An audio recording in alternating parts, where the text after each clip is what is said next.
The events of September 11, 2001 that led to the destruction of the World Trade Center complex in New York City changed people's perceptions about the safety of high-rise buildings. That was an extraordinary occurrence, one that nobody could foresee. Fortunately, most of us will never experience a similar event. But it's important for us to understand that no building is likely to survive a direct hit in a coordinated military attack. By studying and learning from that tragedy, we will ensure that our buildings and our emergency systems will continue to provide occupants with the highest level of safety that can reasonably be achieved.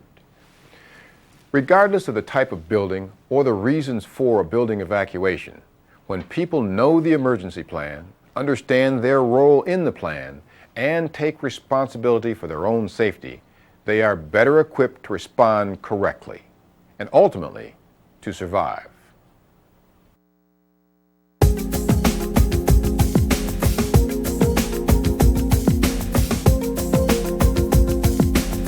Oh, I think people definitely have a lot of fears about working in a high-rise building. First thing that went through my mind when I knew there was a fire was fear, just we need to get everybody out and get everyone safe.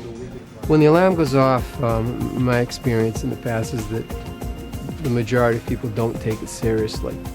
I think it's important to have a plan because it does set some procedure for people to follow so that there is not chaos but an organized evacuation.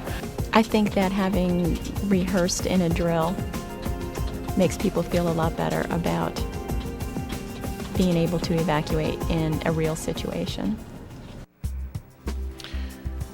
I wanted to start with these clips just to give us a place to begin. Let me state the obvious. Right now, people working in high-rise office buildings are more aware of fire safety. Now that you've gathered some very important information on this subject, it's important for us to make absolutely clear that statistically, being in a high-rise building is one of the safest places to be in a fire today. It is possible that something could happen and we would have to evacuate the building. If that does happen, we simply want to make sure that everybody is prepared to do what they have to do. You need to know what to do in your part of the building if there's a fire in another part, or maybe knowing what mistakes to avoid is important too. You can't just follow the crowd. So before you even worry about the particulars of an evacuation, you need to accept some basic responsibility. Exactly. The key element to any evacuation plan is the individual. People are ultimately responsible for their own safety.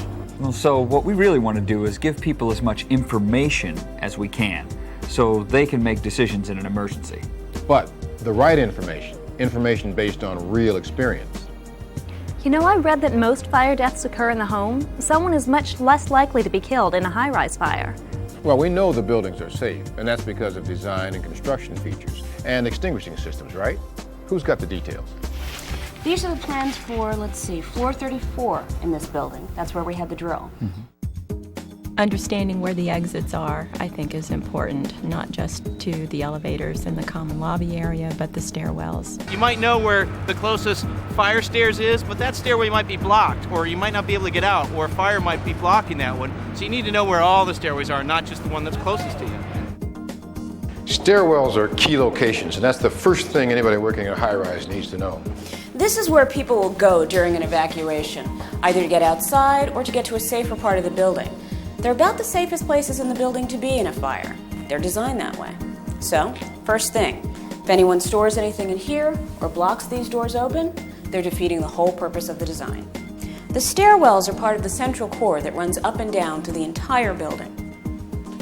And the stairs are isolated from the rest of the building by doors that are designed to block fire and smoke.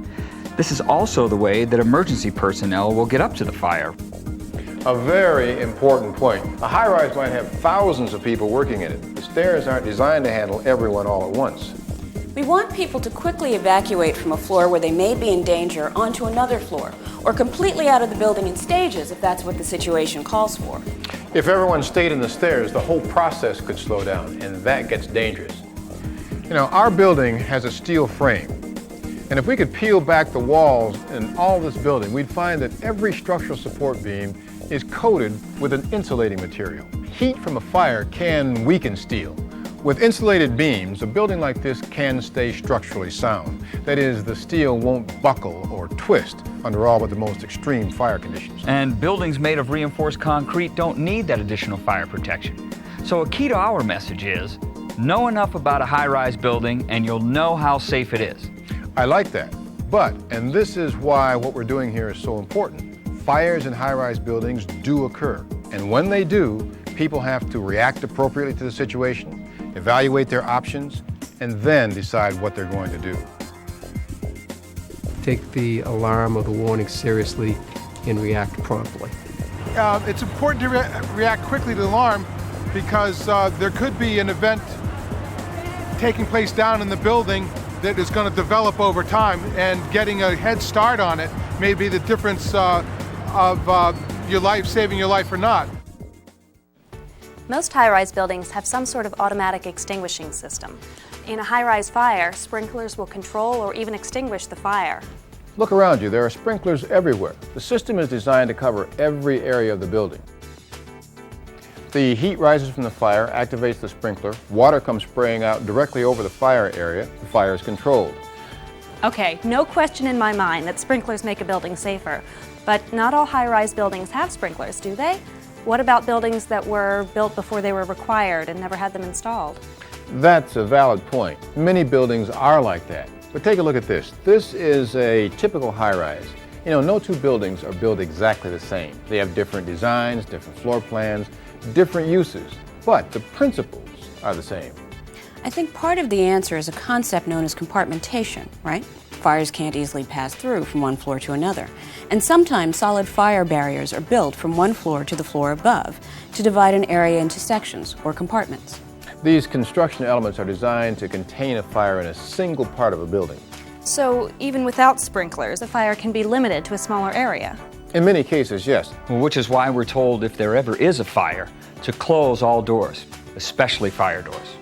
That's so fire won't travel to other rooms, other compartments, and also so smoke won't travel to other parts of the building. Well, the fire doors will do their job, but people need to remember to close all doors and make sure they don't block them open.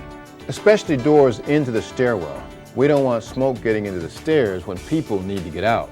Another thing people need to be aware of is everything that can burn.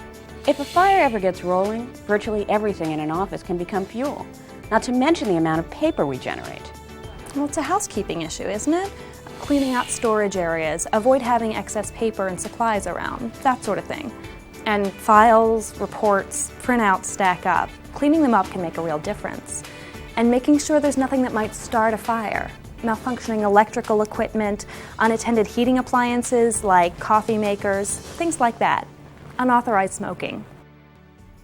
A lot of people's fears are about not knowing their plan, about not knowing a lot about the high-rise building.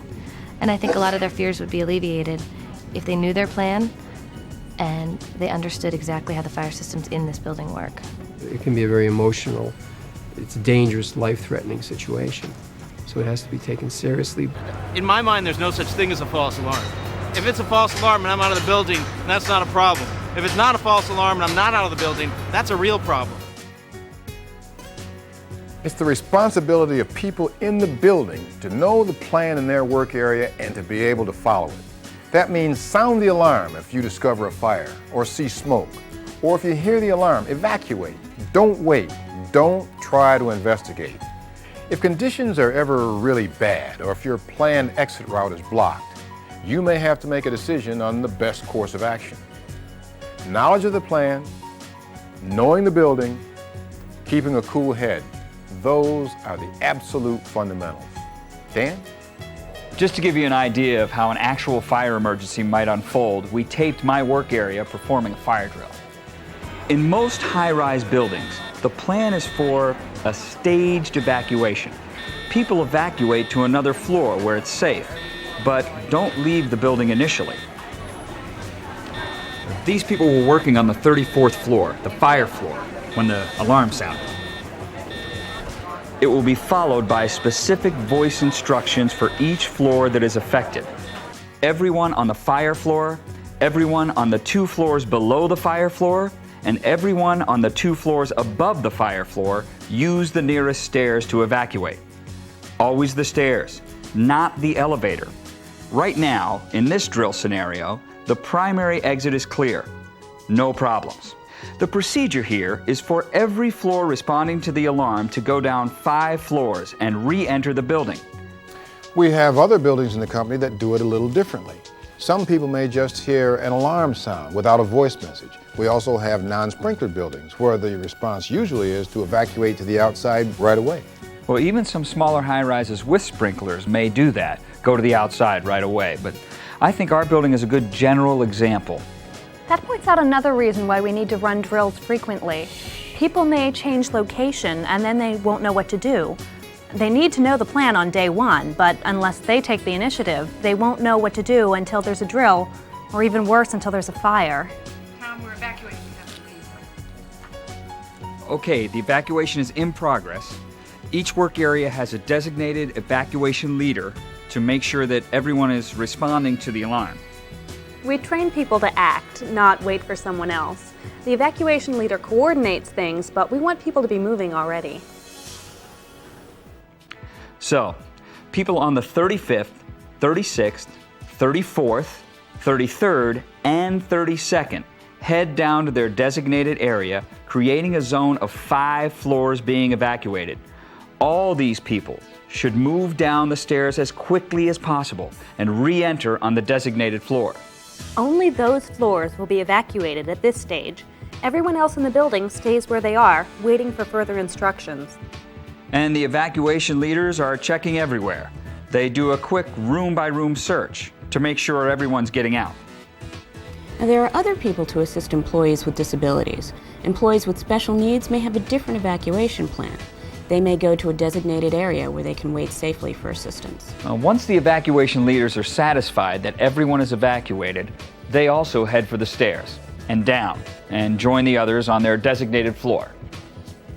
Everyone is waiting in their designated meeting areas for more information. They'll get instructions either from the fire department or from the building notification system, initiated by the person who's coordinating the evacuation from the fire command center. Okay, let's say the sprinkler's activated, the fire is out. Everybody back to work? Not so fast. Even if the sprinklers have operated and everything is soaked, the fire department will still need to give the all clear. They will decide if it's safe and if some people can return to their work area. Everyone will need to stay put for a while. Well, that's important to know. People might get worried if it's taking a long time.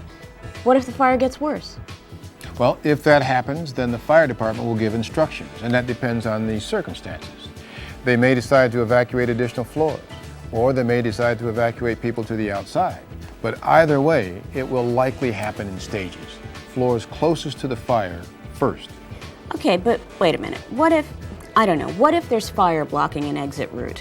What if the smoke gets heavy? Anything could happen. Well, you make a good point, and it takes us back to what we talked about before.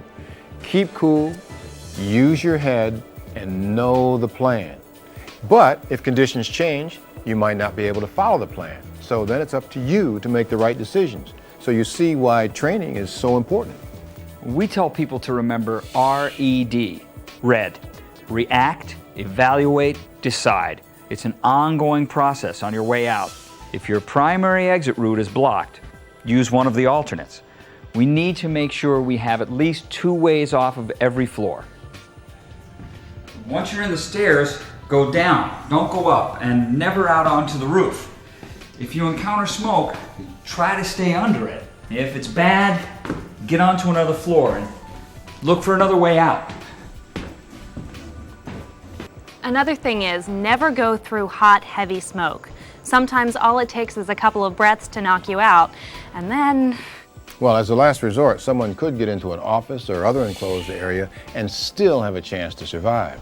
Remember how compartmentation works. Walls and doors could help protect you, and close off vents or areas under the door where smoke might get in. If you can, call the fire department, or at least indicate where you are.